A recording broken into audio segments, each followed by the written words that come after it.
ಎಲ್ಲರಿಗೂ ನಮಸ್ಕಾರ. ನಮ್ಮ ಕಲಾಸ್ ಕರಾವಳಿ ಕಿಚನ್ಗೆ ನಿಮ್ಮೆಲ್ಲರಿಗೂ ಸ್ವಾಗತ. ನಾವಿವತ್ತು ಬಾಳೆ ಹೂವಿನಿಂದ ಪಲ್ಯವನ್ನ ಮಾಡ್ತಿದ್ದೀವಿ. ತುಂಬಾ ಟೇಸ್ಟಿ ಆಗಿರುತ್ತೆ. ಇದನ್ನ ಹೇಗೆ ಮಾಡ್ಬೋದು ಅಂತ ನೋಡೋಣ ಬನ್ನಿ.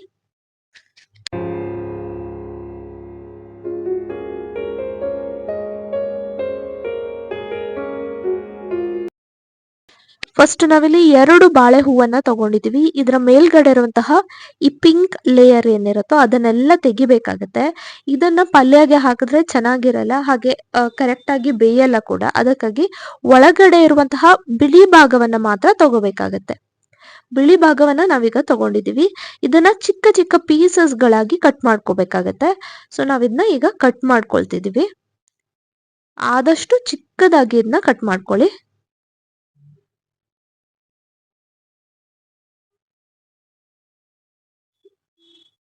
ಈ ರೀತಿ ಚಿಕ್ಕ ಚಿಕ್ಕ ಪೀಸಸ್ ಗಳಾಗಿ ಇದನ್ನ ಕಟ್ ಮಾಡ್ಕೊಳ್ಬೇಕಾಗತ್ತೆ.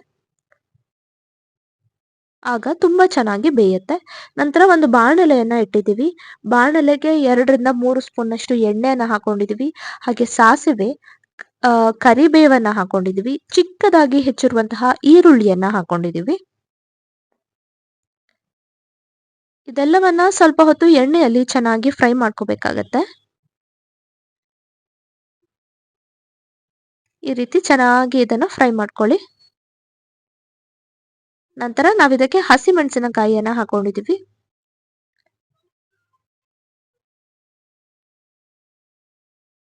ನಾವಿಲ್ಲಿ ಬಾಳೆ ಹೂವನ್ನ ಏನು ಕಟ್ ಮಾಡಿ ಇಟ್ಕೊಂಡಿದ್ವೋ ಅದನ್ನ ನೀರಲ್ಲಿ ಹಾಕಿ ಇಟ್ಟಿದ್ವಿ. ಯಾಕಂದ್ರೆ ಅದು ತುಂಬಾ ಬೇಗ ಕಪ್ಪಗಾಗುತ್ತೆ. ಅದಕ್ಕಾಗಿ ನೀರಲ್ಲಿ ಹಾಕಿ ಇಟ್ಕೊಂಡಿದೀವಿ. ನೀರಲ್ಲಿ ಹಾಕಿ ಇಟ್ಕೊಂಡಿರುವಂತದ್ನ ಈ ರೀತಿ ಹಾಕೋಬೇಕಾಗತ್ತೆ.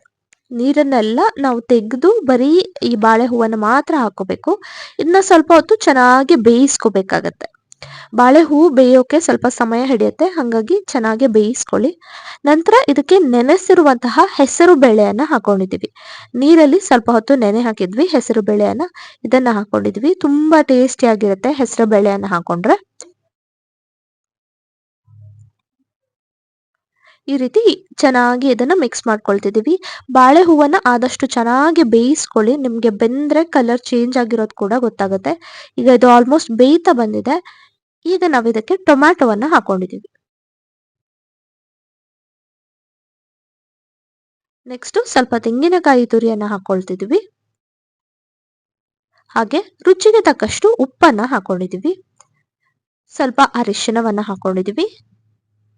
ಇದೆಲ್ಲವನ್ನ ಚೆನ್ನಾಗಿ ಮಿಕ್ಸ್ ಮಾಡ್ಕೊಳ್ಬೇಕಾಗತ್ತೆ.